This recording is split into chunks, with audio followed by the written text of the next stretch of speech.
پڑھا گیا ہے کتا نجس العین ہے، وہ نقل شہد تو کھا لے گا لیکن اصل شہد کے قریب نہیں جائے گا، لیکن اصل شہد کے قریب نہیں جائے گا۔ کس لیے یہ بات چھیڑی ہے؟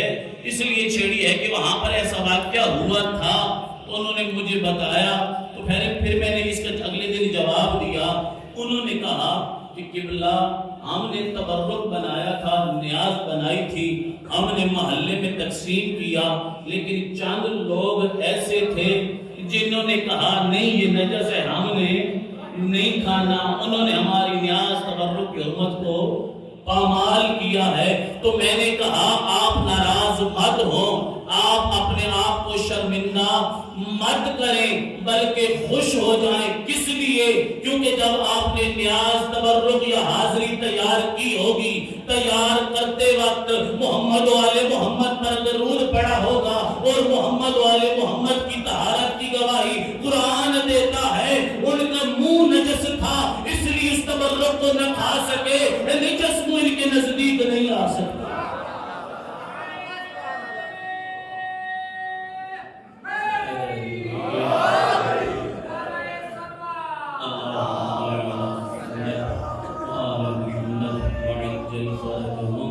جن کا نے تھوڑے جی دل ٹھریں کو باواز بلند سلوات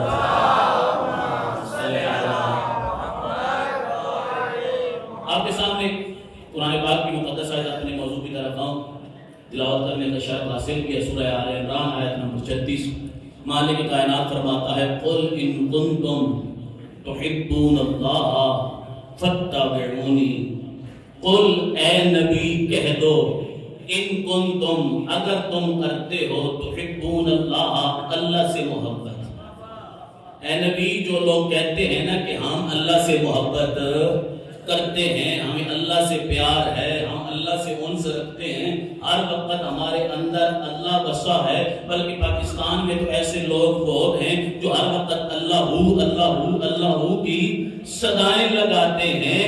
ان کے لیے یہ آیت اتری ہے قل ان کنتم تحبون اللہ، اے نبی ان سے کہہ دو کہ جو اللہ سے محبت کرتے ہیں فاتبعونی، وہ میں محمد کی اتباع کریں، وہ میں محمد کی اتباع کریں۔ کیا نتیجہ ہوگا؟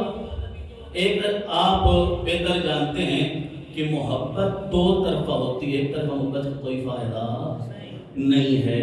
پہلے آپ فقط تنہا آپ محبت کرتے تھے، لیکن جب قرآن کی آیت پہ آپ نے عمل کیا فاتبعونی، میں محمد کی اتباع کرو، ہم نے رسول خدا کی اتباع کی، ہم رسول خدا کے نقش قدم پہ چل پڑے۔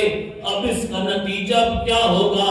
پہلے ہم اللہ سے محبت کرتے تھے، جب ہم نے رسول کی اتباع کی یحببکم اللہ، اللہ بھی تم سے محبت کرے گا، اللہ بھی تم سے محبت کرے گا، یعنی کہ وہ ایک طرفہ محبت دو طرفہ محبتوں میں تبدیل ہو جائے گی۔ پہلے فقط ہماری محبت تھی، لیکن جب ہم نے رسول کی اتباع کر لی تو اللہ بھی ہم سے محبت کرے گا۔ اور جب دو انسان آپس میں محبت کرتے ہیں تو ایک دوسرے کو ہدیہ، کوئی گفٹ وغیرہ پیش کرتے ہیں نا، جس سے محبت ہوتی ہے اس کو یقیناً گفٹ وغیرہ پیش کیے جاتے ہیں۔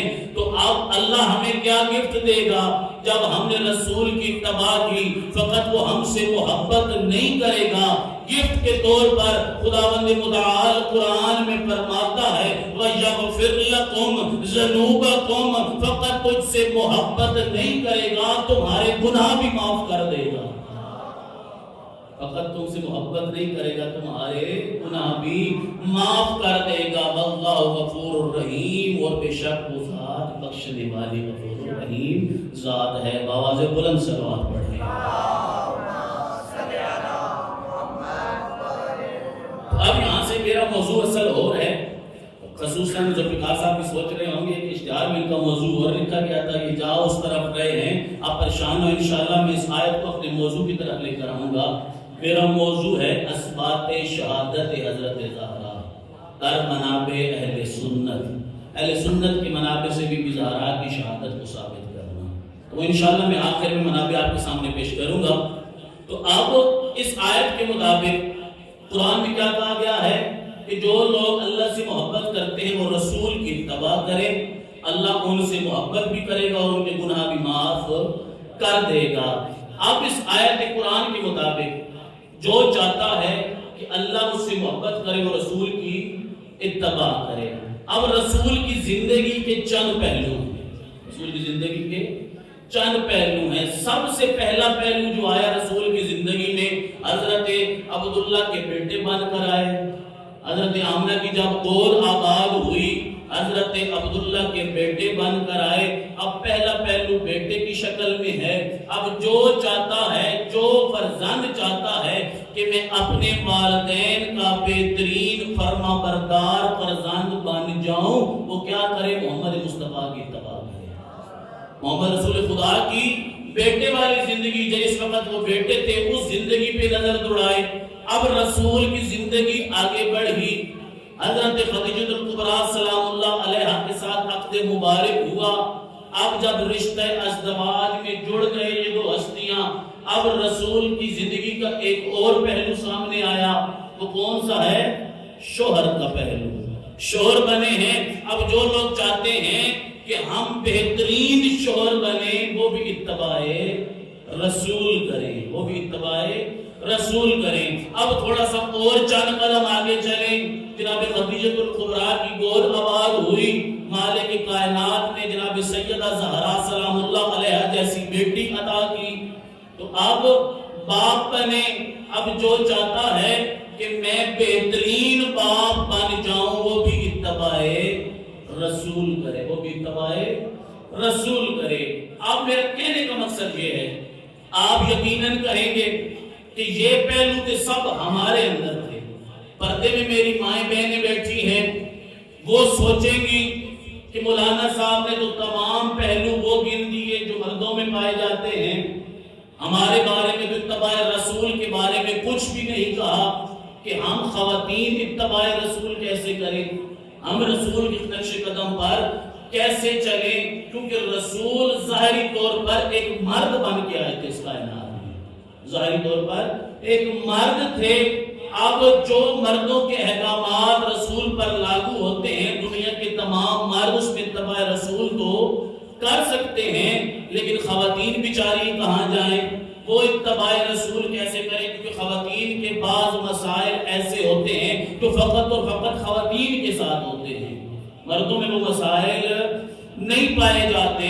تو اب کیسے بہترین بیٹی کوئی کیسے بنے، بہترین بیوی کوئی کیسے بنے، بہترین ماں کوئی کیسے بنے؟ تو اب یقیناً خواتین پریشان ہوں گی کہ ہم کیسے بنے۔ تو آپ کو پریشان ہونے کی ضرورت نہیں ہے، رسول کا فرمان اس آیت کے مطابق ہے۔ خدا نے فرمایا قل ان کنتم تحبون اللہ فاتبعونی یحببکم اللہ، خدا نے یہ حکم دیا۔ اب خواتین اتباع رسول کیسے کریں؟ رسول ممبر پر تشریف فرما ہے، مسجد نبوی کا ممبر ہے، ممبر پر بیٹھ کر رسول نے کہا جو خواتین چاہتی ہیں میں محمد کی اتباع کریں، میں ان کو بتا رہا ہوں الفاطمہ تو بضعۃ منی، فاطمہ میرا ٹکڑا ہے، جو میری فاطمہ کی اتباع کرے گا وہ ایسے ہے جیسے اس نے محمد مصطفیٰ کی اتباع کی۔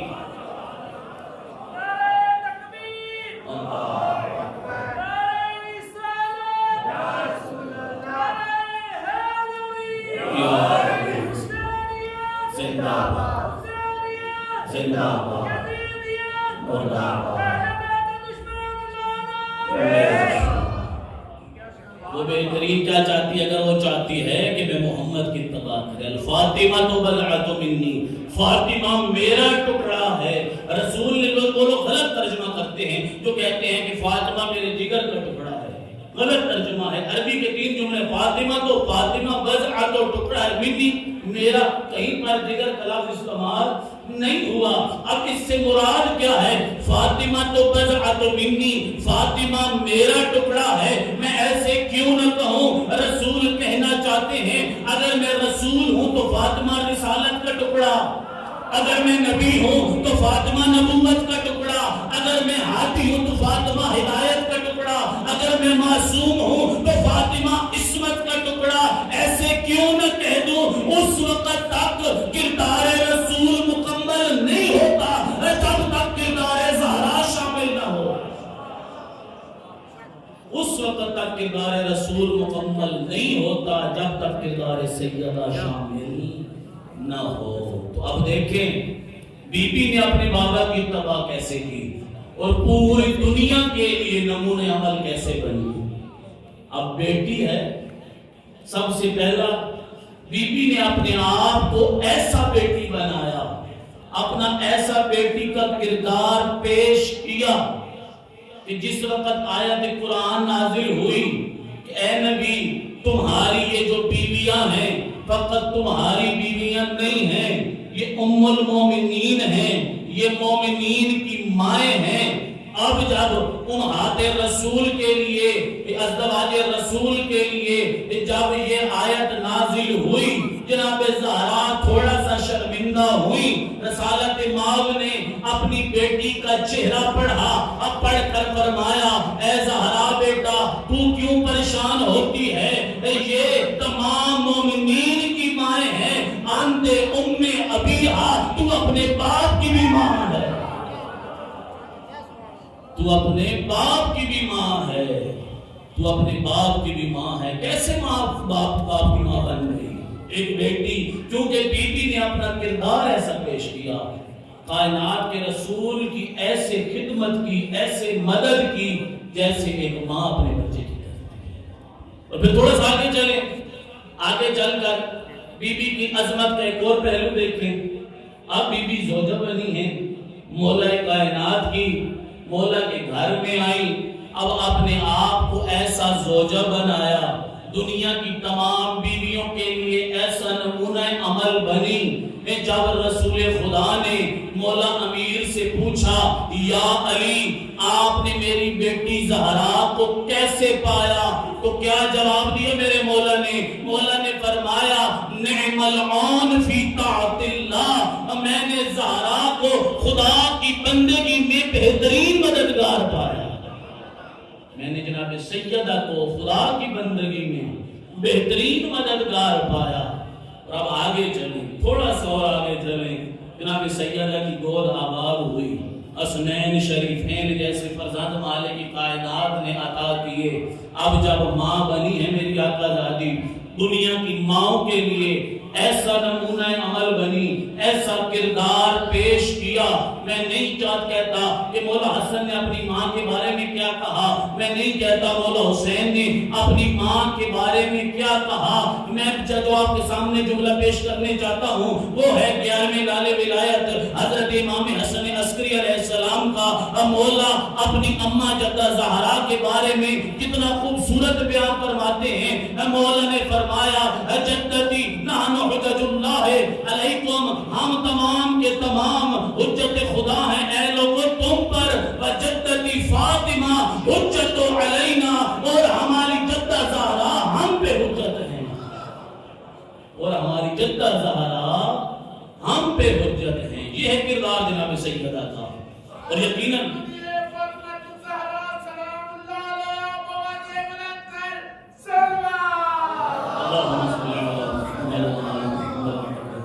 اور یقیناً میں جناب سیدہ کی شان کیا بیان کروں۔ ایک جملہ یہاں پہ جو فطراتی جملہ ہے فطرت کا، وہ آپ کے سامنے نفسیاتی جملہ پیش کرتا ہوں۔ ابھی رات ہے، ابھی رات ہے، رات سے پہلے کیا تھا؟ دن تھا۔ کہنا یہ چاہتا ہوں جب سورج روشن ہو تو چاند کی کوئی مقدر نہیں ہوتی، ایسے ہی ہے۔ اللہ دن میں چاند روشن ہو اس کی کوئی منزلت ہوگی، کوئی مقام ہوگا؟ نہیں۔ جب سورج روشن ہو تو چاند کی کوئی مقدر نہیں ہے، رات ہو جاتی ہے، 14ویں کا چاند بھی طلوع ہو جاتا ہے، ستارے بھی ٹمٹمانے لگتے ہیں۔ آپ سے سوال کرتا ہوں کس کی وقت زیادہ ہے، چاند کی یا ستاروں کی؟ یقیناً چاند کی روشنی کے سامنے ستارے ماند پڑ جاتے ہیں۔ جس طرح سورج کے سامنے چاند کی کوئی اوقات نہیں ہے، چاند کے سامنے ستاروں کی کوئی منزلت نہیں ہے۔ میں جناب سیدہ کی عظمت کو کیا بیان کروں، آپ حدیث کساب اٹھا کر دیکھیں، حدیث کساب میں کیا ملتا ہے؟ چادر کے نیچے ایک شمس نبوت روشن تھا، ایک نہیں، دو نہیں، 3 کمرے امامت روشن تھے۔ اس سے اپنی روشنی کو ایسے بلند کیا، اپنے آپ کو ایسے پیش کیا کہ شمس نبوت کے ہوتے ہوئے، 3 کمرے امامت کے ہوتے ہوئے، جب جبرائیل نے پوچھا یا رب من تحت الکساء، میرے اللہ چادر کے نیچے ہے کون؟ مالک کائنات نے اس ستارہ عصمت کی روشنی کو دیکھ کر یہ فرمایا ام فاطمہ تو و ابوہا و بالہا و بنوہا، سلام پڑھنے کا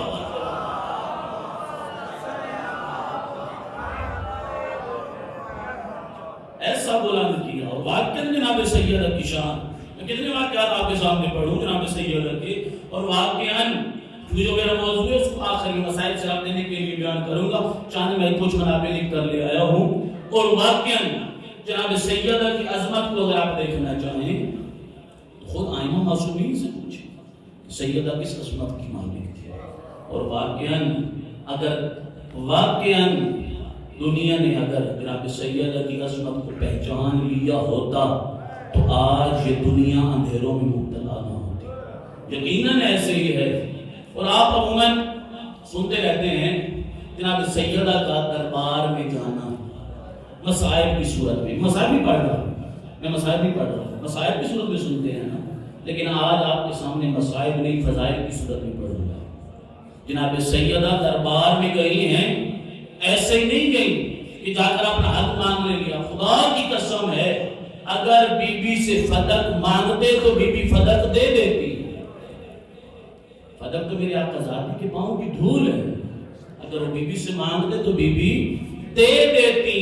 بی بی دربار میں فدق مانگنے نہیں گئی تھی بلکہ قیامت کے ابھرتے سورج تک ان کو ذلیل و رسوا کرنے کے لیے گئی تھی، قیامت کے ابھرتے سورج تک۔ بی بی کے دیکھیں طور طریقے دیکھیں کہ بی بی گئی کیسے ہیں۔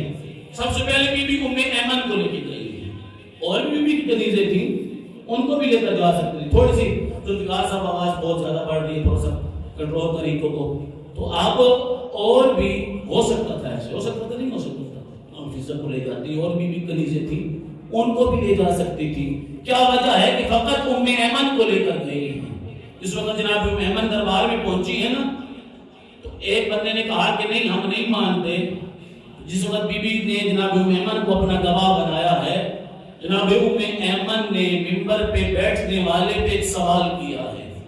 جناب ام ایمن نے پوچھا کیا تو نے رسول کا یہ فرمان سنا تھا کہ رسول نے فرمایا تھا کہ جس کسی نے اس دنیا میں جنتی خاتون کو دیکھنا ہو وہ ام ایمن کی زیارت کر لے؟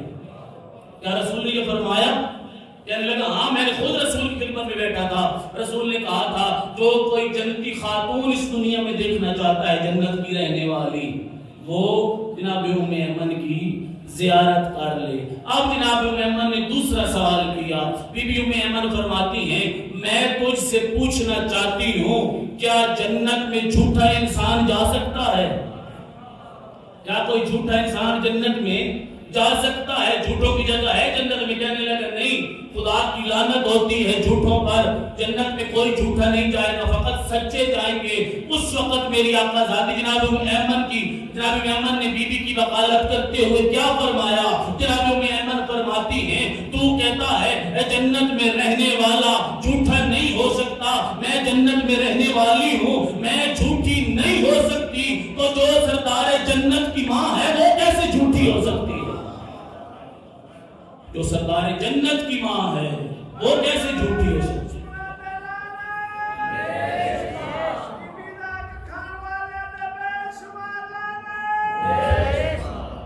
وہ کیسے جھوٹی ہو سکتی ہے؟ اب آگے جو بی بی نے قدم اٹھایا، آگے کیا؟ اب ایک سوال کرنا چاہتا ہوں، اگر آپ نے تاریخ کا مطالعہ کیا ہے، دنیا کے ادیان و مذاہب کے بارے میں پڑھا ہے، تو آپ دیکھیں کہ دنیا کا ہر مذہب بیٹی کے حق کا قائل ہے جو نہیں ہے نا؟ ہر مذہب کہتا ہے کہ بیٹی کو اس کے باپ کا حق دینا چاہیے، لیکن فقط لات اور منات کے ماننے والے ایسے ہیں جو بیٹی کے حق کے قائل نہیں ہیں۔ اب جب بی بی نے کہا کہ میں اپنے باپ کی وارث ہوں، اپنے باپ کا حق مانگنے آئی ہوں۔ اس وقت ایک منبر پہ بیٹھنے والے شخص نے کہا کہ رسول تو اپنی بیٹیوں کے لیے حق چھوڑ ہی نہیں گئے تھے، ہم بیٹیوں کے حق کے قائل ہی نہیں ہیں، تو مجھے یہاں پر جملہ کہنے دیں جو منبر پہ بیٹھا ہوا تھا جس نے کہا ہم بیٹیوں کے حق کے قائل نہیں ہیں۔ تو میں کہنا چاہتا ہوں دنیا کے کسی مذہب سے اس کا تعلق ہو یا نہ ہو، منبر پہ بیٹھنے والے کا اسلام کے ساتھ کوئی تعلق نہیں تھا۔ منبر پہ بیٹھنے والے کا اسلام کے ساتھ کوئی تعلق نہیں۔ تو تیسرا اقدام کیا کیا میری آقازادی نے؟ تیسرا اقدام، اب بی بی گئی، بی بی نے جا کر قرآن پڑھا، بی بی نے جا کر قرآن کی تلاوت کی ہے۔ جب بی بی نے تلاوت کی، وارث سلیمان داؤدا جب ایک نبی کا دوسرا نبی وارث بی بی بناتی گئیں، اس نے کیا کہا کہ ایک جھوٹی حدیث لے کر آیا کہ انبیاء کوئی اپنے انبیاء کا نہ کوئی وارث ہوتا ہے نہ وہ کسی کو وارث چھوڑتے ہیں۔ پھر بی بی نے ہر قرآن پیش کی آیت، پھر اس نے حدیث پڑھی، پھر بی بی نے قرآن کی آیت پڑھی، پھر اس نے جھوٹی حدیث پڑھی، گھڑی مان گھڑت حدیث پڑھی۔ میں کہتا ہوں آقا زادی، جملے کو غور کیجئے گا، میں کہتا ہوں میری آقا زادی آپ قرآن پڑھتی ہیں، وہ حدیث جھوٹی مان گھڑت آپ کے سامنے پیش کرتا ہے، آپ پھر قرآن کی تلاوت کرتی ہیں، وہ پھر حدیث پیش کرتا ہے، آخر وجہ کیا ہے؟ تو یقیناً بارگاہ سیدہ سے جواب آئے گا۔ کچھ دن پہلے جب میرے بابا محمد اس دنیا سے جانے لگے تھے، میرے بابا نے کہا تھا مجھے کاغذ و قلم اٹھا کے دو، میں تجھ کو ایسی حدیث لکھ کر دیتا ہوں کہ میرے بعد کبھی گمراہ نہیں ہوگے۔ ایک لانتی نے کہا تھا حسبنا کتاب اللہ، ہمارے لیے اللہ کی کتاب ہی کافی ہے۔ آج میں ان کے سامنے اللہ کی کتاب پیش کرتی ہوں، یہ اپنی کوئی من گھڑت حدیث لے کر آتے ہیں۔ میں دنیا والوں کو قیامت کے ابھرتے سورج تک بتانا چاہتی ہوں ان کا تعلق نہ قرآن سے ہے نہ حدیث سے ہے۔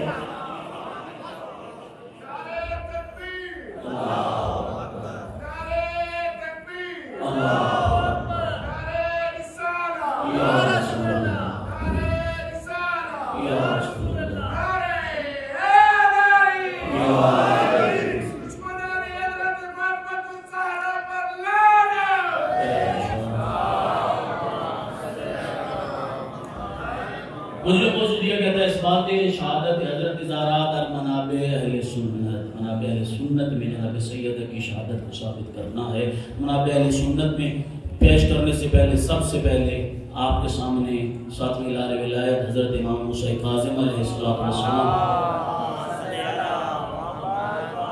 مولا کو فرمان جس پہ بی بی کی شہادت پہ دلیل ہے، مولا فرماتے اِنَّ فاطمہ صدیقۃ الشہیدہ، بے شک سیدہ فاطمہ صدیقہ بھی ہیں اور شہیدہ بھی ہیں، جو مولا کا فرمان ہے، حجت خدا فرما رہے ہیں، وقت کے امام فرما رہے ہیں۔ اسی طرح بہت سے روایات میں لے کر آیا ہوں۔ سب سے پہلے اہل سنت کے بہترین بزرگ عالم دین ابن ابی الحدید معتزلی جنہوں نے شرح نہج البلاغہ بھی لکھی ہے، وہ انہوں نے اپنے استاد ابو جعفر نقیب سے اس بات پہ مناظرہ کیا تھا کہ جناب سیدہ کی شہادت اس وجہ سے ہوئی تھی۔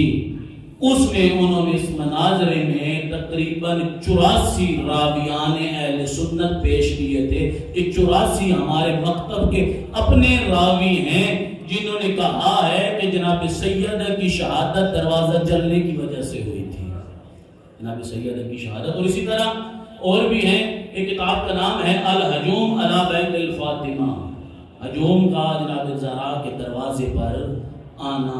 اور اس کتاب کے رائٹر جو ہیں وہ اس میں کتاب المغازی موسیٰ بن عقبہ ہیں، انہوں نے اپنی اسی کتاب میں لکھا ہے۔ اور اس کے علاوہ حسین خیر غلامی اپنی کتاب اجراء بیت فاطمہ فی الکتب المعتبرہ عند اہل سنہ، انہوں نے فقط اپنی کیا کہا ہے کہ شیعہ کی روایت پیش نہیں کی، الکتاب المعتبرہ عند اہل سنہ، اہل سنت کے نزدیک جو معتبر کتابیں ہیں اس میں انہوں نے تقریباً 20 راویان اہل سنت پیش کیے ہیں، جس جس میں انہوں نے جناب سیدہ کی شہادت کو ثابت کیا ہے۔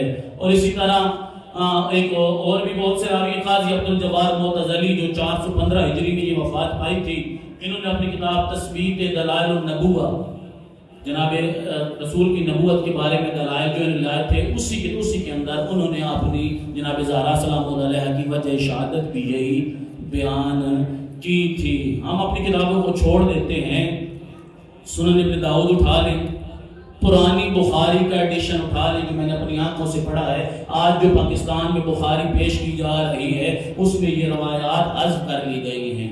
میرے پاس پاکستان میں اس وقت بھی پرانی بخاری موجود ہے جس میں صاحب بخاری نے لکھا ہے کہ جناب سیدہ کی شہادت اور محسن کا سکت ہونا فقط اور فقط دروازہ جلانے اور بی بی پر دروازہ گرانے کی وجہ سے ہوئی تھی۔ اور اس طرح اور بہت سی روایات ہیں۔ تو آپ اس میں دو اعتراض بھی کرتے ہیں کہ پہلے اعتراض یہ کیا گیا کہ میں زیادہ نہیں اس روایت میں جانا چاہتا کہ اس وقت دروازے ہوتے ہی نہیں تھے۔ آپ کہتے ہیں دروازہ جلایا گیا، اس وقت تو دروازے ہوتے ہی نہیں تھے۔ میرا برادر اگر دروازے نہیں ہوتے تھے تو رسول پہ کیوں وحی نازل ہوئی کہ اے رسول تمام لوگوں کو کہہ دو کہ مسجد میں اپنے دروازے بند کر لے، فقط علی کا دروازہ کھلا ہے۔ مسجد کے تمام دروازے رسول نے جو مسجد کی طرف کھلتے تھے انقلابی صاحب ان کو بند کروایا گیا اور فقط دروازہ علی کو کھلا چھوڑا گیا۔ اگر دروازے تھے نہیں تو جبرائیل کہاں سے آیا؟ اس نے آ کر رسول کو کیسے کہا کہ دروازے بند کروائے جائیں؟ اور دوسرا یہ اعتراض کرتے ہیں اچھا ٹھیک ہے جی تو مولا کیوں خاموش رہے؟ مولا علی علیہ السلام کیوں خاموش رہے؟ وہ جو جنگی خیبر کی فاتح تھے، وہ جو جنگی بدر و احد و حنین و تمام جنگوں کی فاتح تھے، وہ کیوں خاموش رہے؟ آخر میں جو مسائل طرف دینے کے لیے روایت پڑھوں گا، فقط اور فقط حکم رسول تھا، فقط اور فقط حکم رسول تھا، رسول کے حکم کی وجہ سے مولا خاموش تھے۔ تو بعض حضرات حسینی بس ایک جملہ یہ تو ہونے کے لیے تھے، ایک جملہ آپ کے لیے بھی کہنا چاہتا ہوں کیونکہ یہاں نے وطن چھوڑا ہے، دور آ کر اپنے گھروں سے دور آ کر بیٹھے ہیں، مال امام کھا رہے ہیں، کس لیے؟ تاکہ آپ تک کچھ پہنچائیں، تاکہ اس مال امام کا حق ادا کریں۔ پہلی اس روایت کو نہیں مانتا تھا، لیکن اسی حرم میں آغا انصاریان میں آج سے 8 سال پہلے 9 سال پہلے روز عرفہ والے دن یہ روایت پڑھی تھی۔ انہوں نے نقل کیا تھا کہ حضرت امام جعفر صادق علیہ السلام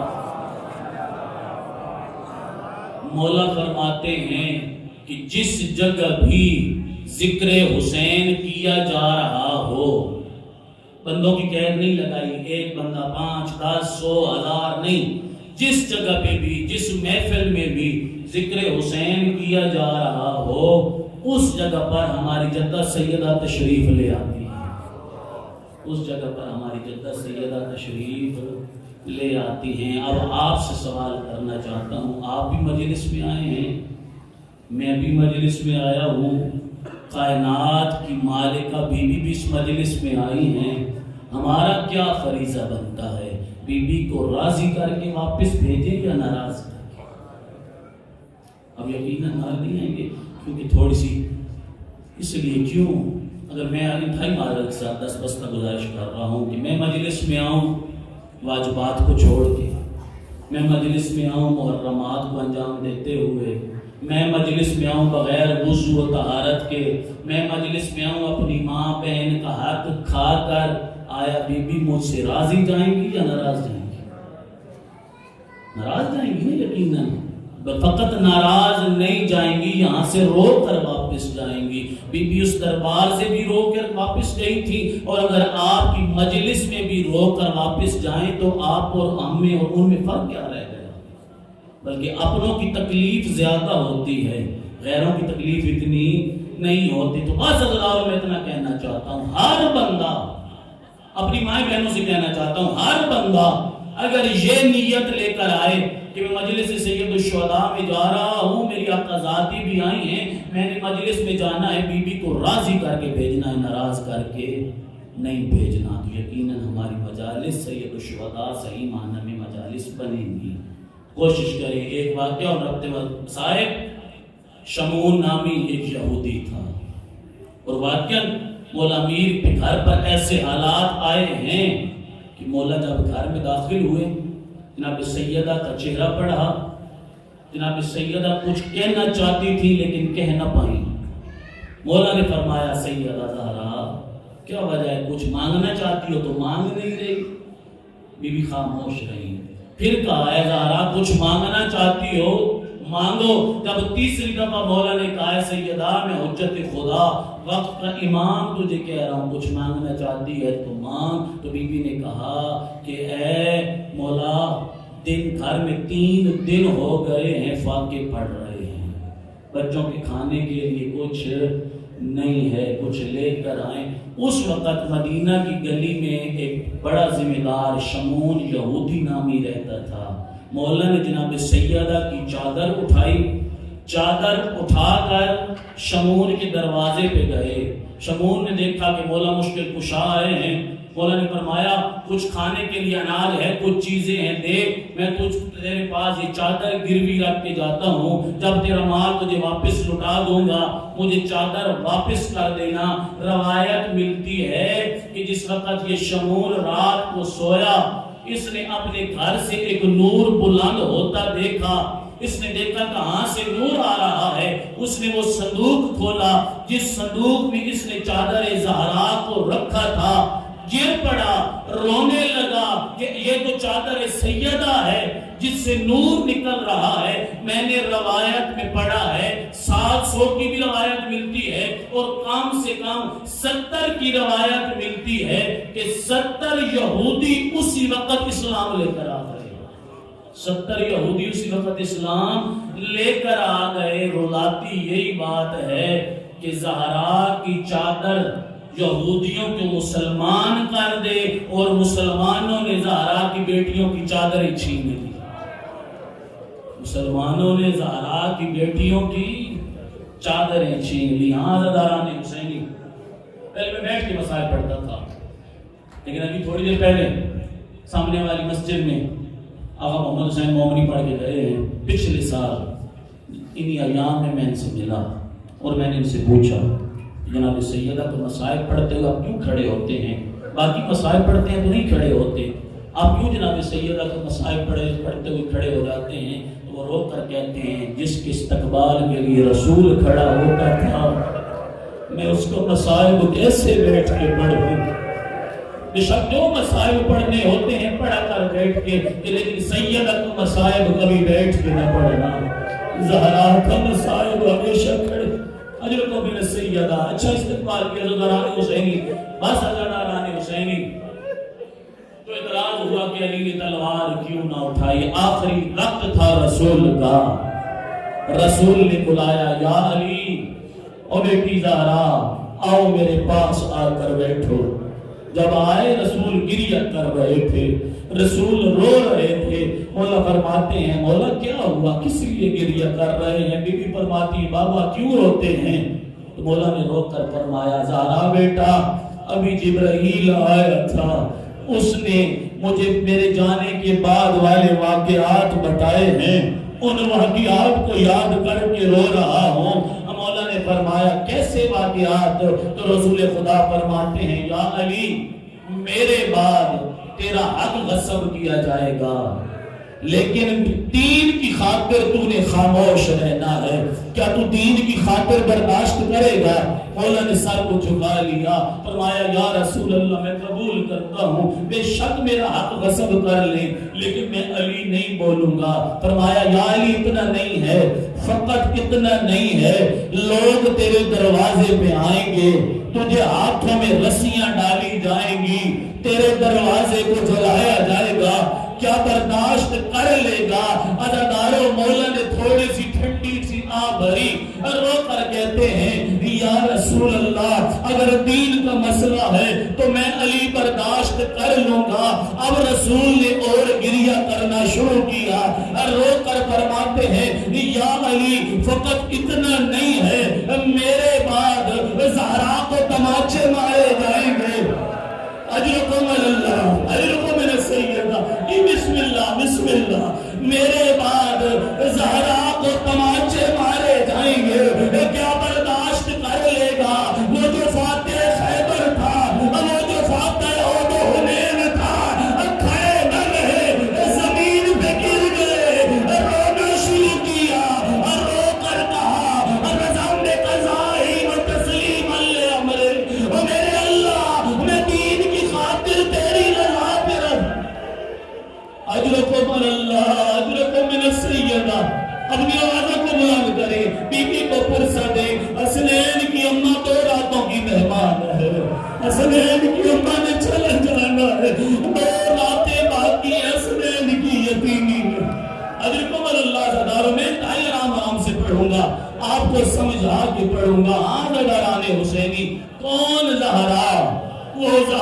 کے دروازے پہ رسول رک جایا کرتے تھے. یعنی شہادت نہیں پڑھنی, کل مولانا ذوالفقار صاحب انشاءاللہ شب شہادت ہے, وہ شہادت پڑھیں گے. بس چند ایسے مسائل پڑھوں گا جو آپ نے شاید کبھی کبھی سنے ہوں. عزاداران حسینی میرے جملے نہیں ہیں. اب جو بندہ رونا چاہتا ہے ان جملوں پہ میری طرف دیکھے. عزاداروں, کسی کو اگر منہ پہ مارنا ہونا تو 3 طریقے ہیں. ایک دفعہ ہاتھ اٹھایا, کسی کے چہرے پہ تماچا مارا, اس کو مارنا کہتے ہیں. ایک دفعہ دونوں ہاتھ اٹھائے, کسی کے چہرے پہ مارے, اس کو بھی مارنا کہتے ہیں. ایک دفعہ ہاتھوں کی انگلیوں کو بند کیا, کسی کے منہ پہ مارا, اس کو بھی مارنا کہتے ہیں. مجھے امام زمانہ کی قسم ہے, اس دوسرے لعین نے ان 3 طریقوں سے ہماری جدہ کو مارا. ان 3 طریقوں سے ظلم ہوتے رہے. اجرکم اللہ, اجرکم سیدہ. اللہ کر کہتی تھی حیا کر میں محمد کی بیٹی. اجرکم سیدہ, بی بی اجر قبول کرے گی. عزادارو, یہ بسم اللہ بسم اللہ, یہ تحق سخت جملے ہیں, مجھ سے نہیں پڑھے جاتے. اس لعین نے 3 طریقوں سے مارا. اجرکم اللہ. عزادارو, بس عزادارو چاندی جملے, اور عزادارو میرے جملے نہیں ہیں. قبلہ شہنشاہ نقوی صاحب نے پچھلے سال یہ وہاں پر یہ جملے پڑھے تھے. 2 سال پہلے سندھ کے جو مومنین ہیں وہ گواہی دیں گے. سندھ کے ایک ذاکر مرحوم گزرے ہیں, عبدالحمید چانڈیو. وہ جب بھی جناب سیدہ کا مسائل پڑھتے تھے نا, وہ کیا کرتے تھے, ایک کاغذ کو اٹھاتے, اس کے چند ٹکڑے کرتے, ٹکڑے کرنے کے بعد زمین پہ پھینک دیتے, پھر منبر سے نیچے جاتے, ان ٹکڑوں کو اکٹھا کرتے, منبر پر واپس لے آتے, لوگوں سے سوال کرتے, یہ جو عمل میں نے کیا ہے اس کو کرنے میں کتنی دیر لگی ہے. کوئی کہتا تھا 1 منٹ, کوئی کہتا تھا 2 منٹ, کوئی کہتا تھا چند لمحے. عبدالحمید چانڈیو ذاکر اہل بیت رو کر فرماتے تھے, جس کو تم چند لمحے کہتے ہو, ان لمحوں میں حسنین کی اماں کے بال سفید ہو گئے. اجرکم اللہ, اجرکم سیدہ, جس کو تم چند منٹ کہتے ہو, اتنے دن میں. عزادارو 18 سال کے نوجوان, کیونکہ انقلابی صاحب نے حکم دیا کہ مسائل جتنا زیادہ پڑھ سکتے ہیں پڑھیں, کیونکہ رونے کی راتیں ہیں اور مسائل بھی سیدہ کے ہیں. میری آنکھوں کے سامنے کئی 18 سال کے نوجوان بیٹھے ہیں. میں آپ سے سوال کرتا ہوں کہ اس عمر میں, جس سن میں آپ موجود ہیں, اس عمر میں آپ کا کیا دل چاہتا ہے؟ یقیناً آپ کا دل کرتا ہوگا کہ ہم زندگی کی رونقیں دیکھیں. یقیناً آپ کا دل کرتا ہوگا ہم زندگی کی بہاریں دیکھیں. میں ایسے کیوں نہ کہوں, اس عمر میں دل کرتا ہے انسان کا جینے کے لیے. لیکن مجھ سے سوال کرے, حسنین کی اماں جو 18 سال کی تھی, اس عمر میں وہ کون سی دعا مانگتی تھی؟ جب بھی مصلی عبادت پہ آتی, ہاتھ بلند کرتی, رو کر کہتی, اللہم عجل وفاتی, اور میرے اللہ میں زہرا کو جلدی موت دے دے, میرے اللہ میں زہرا کو جلدی موت دے دے. بی بی کیوں موت مانگتی ہے؟ ایسے دکھ مجھ پہ آئے ہیں. صبت علیہ مصائب لو انہا صبت علی الایام سرنا لیا لیا, اگر روشن دنوں پہ آتے وہ سیاہ تاریکیوں میں بدل. عزادارو کیسے دکھ تھے. خود بی بی نے اپنا نوحہ پڑھا ہے, خود مرثیہ پڑھا ہے. کب جب دربار سے میری آقا زادی خالی واپس لوٹی ہے نا, حالت کیا تھی؟ ہاتھوں پہ سند کے ٹکڑے تھے, بال سر کے سفید تھے, کمر جھکی ہوئی تھی, گھر میں نہیں گئی, سیدھا بابا کی قبر پہ آئی ہوئی. بابا کی قبر پہ آ کر میری آقا زادی نے کیا کیا, سند کے ٹکڑے بابا کی قبر پہ رکھ لیے. میں باندھ نہیں پڑھتا, لیکن یہاں پر حقیقت کا ایک مبنی باندھ مجھے یاد ایک ذاکر کا آ رہا ہے. بی بی نے جب سند کے ٹکڑے رکھے, رکھنے کے بعد بی بی نے اپنے بابا سے رو کر کہا, بعد وفات تیڑی گئے بابا, دربار تیڑے وچ گئیاں, تعظیم خدا تیڑے ممبر اگوں بڑھ دیر کھڑوتی رہی. پھر رو کر کہا تردید تھی نی رہی بابا سند تینی دی چپ کر کے سننی رہیا اصحاب تینارے سند پڑے نامے ٹکڑے چڑنی اجرکم اللہ آزاداروں وہ کون سے ایسے دکھ تھے جو میری آقا زادی کو رولائے قبر رسول خدا سے آواز آئی زہرا بیٹا کوئی دکھ ہے تو بابا کو بھی سنا اور رو کر فرمایا یا بتے غاصبو حق کی فصبر تو بابا ان لوگوں نے میرا حق غصب کر لیا میں صبر کر گئی آزاداروں اگلا ایسا دل خراش بین کیا جو مدینہ کی دیواریں ہل گئی رو کر کہا یا بتے قصر لائی فصبر تو بابا ان لینوں نے میری پسلیاں توڑنی میں صبر کر گئی پھر رو کر کہا یاد ہے اسکا تجھے نیمی فصبر تو بابا ان لوگوں نے میرا محسن مار ڈالا میں صبر کر گئی لیکن بابا ایک دکھ ایسا ہے ایک درد ایسا ہے ایک مصیبت ایسی ہے جو تیری بیٹی زہرا کو قبر میں رلائے گی بروز معاشر رلائے گی جنت میں رلائے گی زہرا بیٹا وہ کون سی مصیبت رو کر کہا بابا مصیبت یہی رلاتی ہے دربار بھی تیرا تھا صحابی بھی تیرا تھا بیٹی تیری کو کہتا زہرا تو مسئلے سے بھول گئی زہرا تو مسئلہ بھول گئی بابا میں عالمہ معلمہ بھی تھی بابا میں نبی کی بیٹی میں کہتی رہی حیا کرو میں محمد کی بیٹی اجرکم اللہ بس عزیزانو چند جملے اور عزیزانو یہ جو روایت ہے یقیناً بڑی سخت ہے حضرت ابو ذر غفاری اور حضرت عمار یاسر دو نام ملتے ہیں روایات میں کہ دونوں کے ساتھ یہ واقعہ پیش آیا حضرت عمار یاسر حضرت ابو ذر غفاری گلی سے گزر رہے تھے دوسرا لعین سامنے آیا اس نے آقا جناب ابو ذر سے کہا اے ابو ذر تو نے ہماری بیعت کیوں نہیں کی مولا خاموش رہے پھر اس نے کہا اے ابو ذر تو نے ہماری بیعت کیوں نہیں کی مولا خاموش رہے عزیزانو روایت کے جملے نہ ہوتے تو بالکل نہ پڑتا اس لعین نے تیسری دفعہ ہاتھ بلند کیا جناب ابو ذر کے منہ پہ مارا جناب ابو ذر زمین پہ گر گئے رونا شروع کیا یہ لعین کہتا ہے اے ابو ذر میں نے تجھے ایک تماچا مارا ہے تو مرد ہے تیرے میں اتنی قوت نہیں ہے تو میرا تماچا برداشت نہیں کر سکا رونا شروع کر دیا ابو ذر کہتا ہے تو نے مجھے تماچا مارا میں برداشت نہیں کر سکا میں اپنے تماچے کو نہیں لوٹا پھر کس تماچے کو روتا ہے رو کر کہتے ہیں میں اس تماچے کو روتا ہوں جو تو نے حسنین کی اماں کو مارا تھا